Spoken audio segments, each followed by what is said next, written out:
What's up YouTube, it's Danny James back here again, and today we have a music video effects breakdown tutorial, and the video we're going to be focusing on is LUKU by Khaligraph Jones featuring The Industry. It's a really nice and clean video. It's been shot by Ricky Beko and edited by OMOKE. I have a few timestamps on my sticky note. What I'm going to be showing you is a few cool effects that I found in the video, and we're going to be trying to replicate that. The first cool thing occurs during the introduction. Let's look at it. Yeah, this area which we have a split of every performance which has occurred during this video. It's a very good way to introduce the artists to the viewers. And the video generally has a lot of artificial camera shakes, which was a very dope thing to do because it really goes in, it really blends in with the beats. And there is also a section which we have a really good split frame effect happening, and you're going to be doing that too. Here, it's somewhere here. Yeah, that one. It's very clean to look at, and it's followed by several artificial camera shakes and some more transitions. Another one you're going to be looking at is the freeze frames, like these ones, whereby we have a few objects coming into the frame and then the final sequence comes on. It's really easy to do. We are going to be looking at that. So without further ado, let's get to this video. If you haven't subscribed to this channel, kindly do that and leave the video a thumbs up if you enjoy it. It will really help push the content to other viewers who would share in your interests. So right here on my Adobe Premiere timeline, I have replicated most of these effects, so we are going to be redoing them one by one.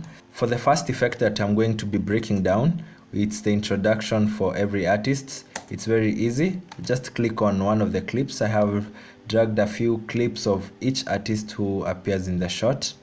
Go to your effects tab. If you cannot find your effects tab, go to Windows and make sure effects is enabled, and let's look for a crop effect.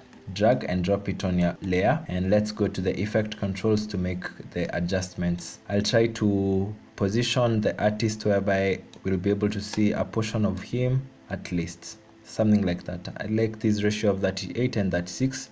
Now we have an outline of the artist. Now that you have the first one, let's go to the second clip and do the same thing. Just to the effects control. Now we'll have to highlight all of them and drop a crop effect. And now I'll go to my clip and try to have an equal ratio. From the first one, we had 38 and 36. You also need to go for the same ratios, but let's try with going with 38 and 36. Remember, we are cropping from the left hand side and then we are cropping from the right hand side. You can also crop from the above, but it doesn't suit what you're trying to look for right now. I will try to also, let's just copy the same effect to every other clip so that we can retain the aspect ratios for each.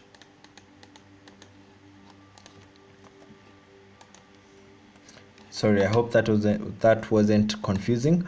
All we did is we went to effects tab, dragged the crop, did the crop on one layer, and then we carried the same effect so that we could have this balance of 38, 36, so that we could maintain the same aspect ratio for the rest of these other clips. After the first clip appears, I'll try to drag every other one in like a staircase fashion. I leave a room for more editing, so this is just a beginning. Now you have a tentative frame of what you're trying to make. As you can see, everything is on the same, so we cannot see a huge difference. So from the bottom clip, I'll drag it to the left using the position parameters, and I'll push the artist to the left hand side, and as we go on, I'll try to make sure that we can follow up and leave just a small gap. I'm just trying to position the video clip right next to the other one, to the first one, and I'll leave a small gap. Again, we do the same for the third video. Now we'll drag it to the right and leave some space, and then the other video comes on right next, and automatically it's supposed to fit onto the rest of the space, and we leave this space. What happens is that the first one will appear, the second one, the third one, and then the fourth one will appear. It's very easy to look at it and to make it.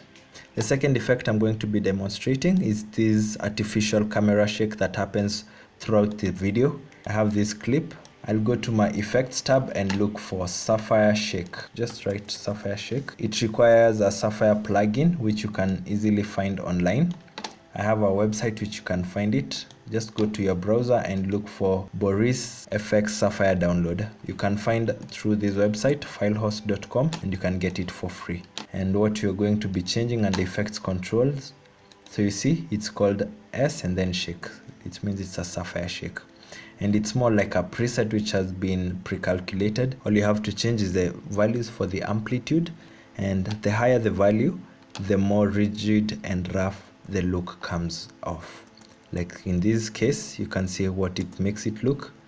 If we drop it down to somewhere like 0.2 to 0.3, it becomes more subtle and effective. For the that effect, we are going to be looking at a split frame which happened in the main video. Let's take a look at it.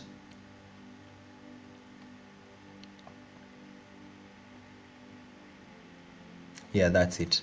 I have a variation of the same video whereby we have the artist performing and then a cut in between, and we have a b-roll of the same thing happening. So where we have this cut at the middle as the new video begins, I'll export this frame. This is more like a screenshot, and if you cannot find this, it should be right under this button editor. You can find the export frame right here. It looks like a small camera. Just click on it. You can see where it will save. You can also change where you want it to save, and you can choose to even import it to the project, but I don't want to do that right away. I'll click OK, and I have the frame on my desktop. Here it is. I'll open my Photoshop app and create a new canvas. I'll make sure it's a 1920 by 1080 because that's the same dimensions that I have in my main sequence on Adobe Premiere. Just drag in your photo, your screenshot, and it should fit perfectly. The first thing you want to do, right click on it and rasterize the layer. Next, let's hit Ctrl J to make a duplicate, and now let's start having fun with it. You can find a polygon lasso tool. It will help us make a straight cut through the video diagonally so that you can have one half and the bottom half. With the polygon lasso tool, all you have to do, click on this area and then go to the far end, then come back, try to go to this image, and then hit delete on your keyboard, and automatically you can see we have transparency on the first half of this video. I'll hit Ctrl D to disable the matching ants. Now let's disable everything else, and you can see what we are looking at right now. We have a screenshot but a diagonal half, a bottom half of the screenshot, and you want to do the same thing but get another half for the top part.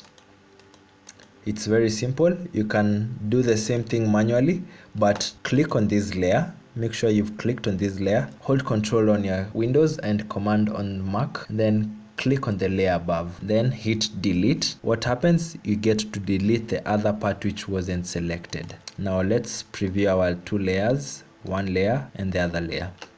Now let us export these layers independently.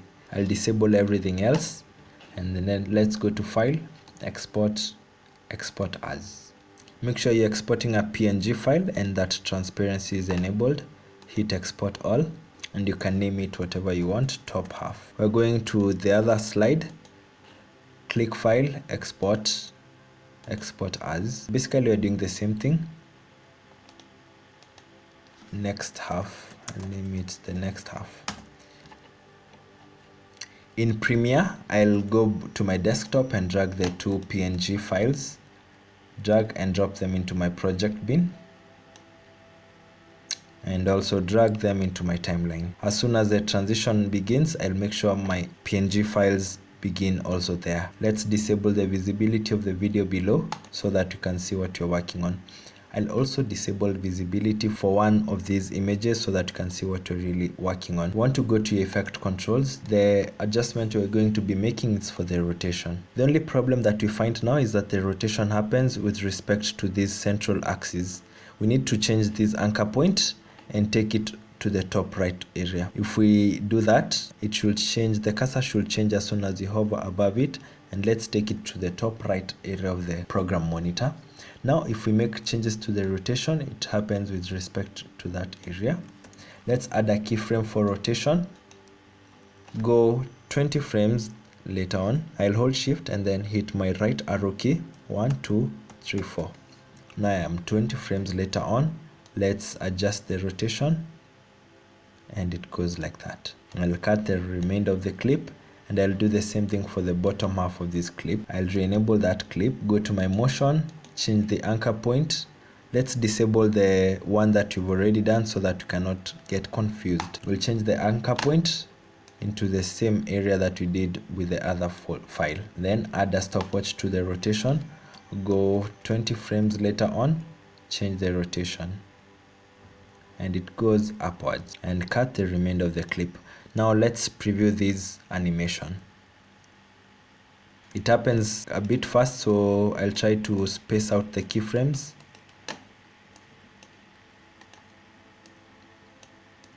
Let's take a look at it now. Yeah, that's what it looks like. It starts with this image and it opens up, leaving room to see everything else. And the next effect we're going to be looking at is this epic freeze frame transition.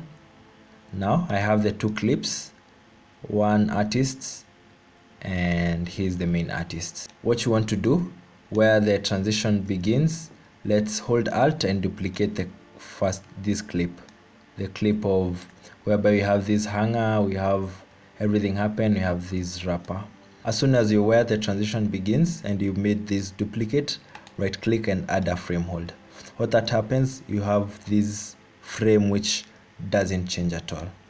This is very different from the bottom clip. The bottom clip is still running normally. And now we want to make a masking of several tools in this area. So we'll try to make a mask of this small closet, and I'll also try to make a mask of this hanging item. So I'll make two duplicates of the frame hold and let's work on the masking for the first one.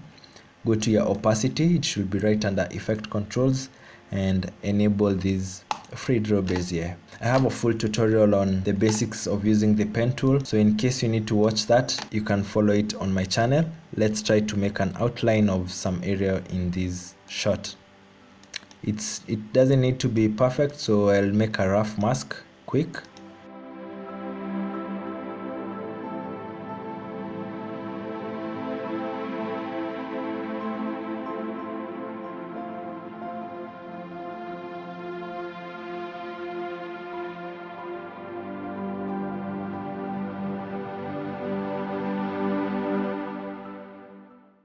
Now that I'm done making a mask for this, I'll go to my effects control. Under masking, I'll reduce the feather or adjust it towards what I think looks best.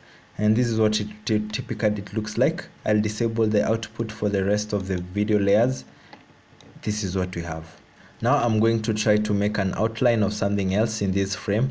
It could be an artist, it could be one shoe, it could be anything, but let's try to replicate the same thing. I'll take a mask of this shelf.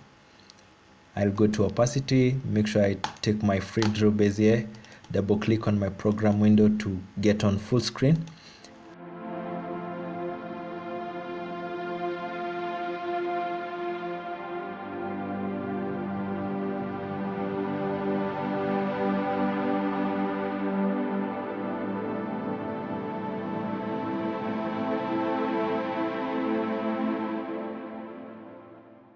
Now I'm done making the selection for this hanger.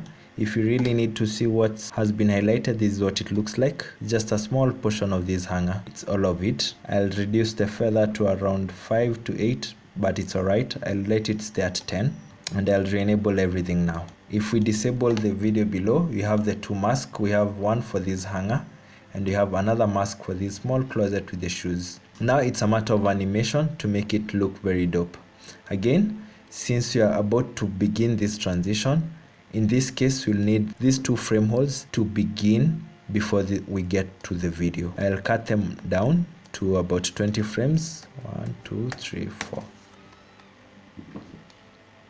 And now to make the effect even more cool, we'll add keyframes to these freeze frames. I'll go to position, I'll add a keyframe for position. I'll make sure that the final result gets to be at the very end. And now we can play with the position for this. I can make it come from down below, from up, but I like when it comes from up so that it comes in settling in. And I'll do the same thing on this hanger. I'll go to position.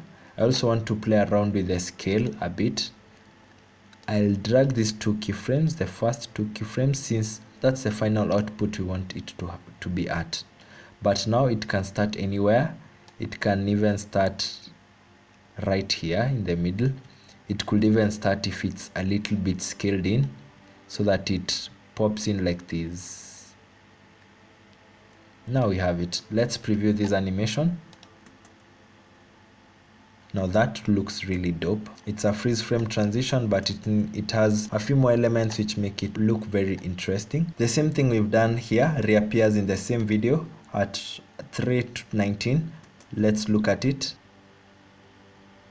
Yes, it's the same concept, and then having keyframes to make it look very seamless. I hope you've enjoyed this video. If you like it, just give it a thumbs up, and if you don't, just write down in the comments what you'd like to see me do in the next video, or what you think I could have improved. If you like these sorts of videos, let me know, and so that I can continue putting out more content.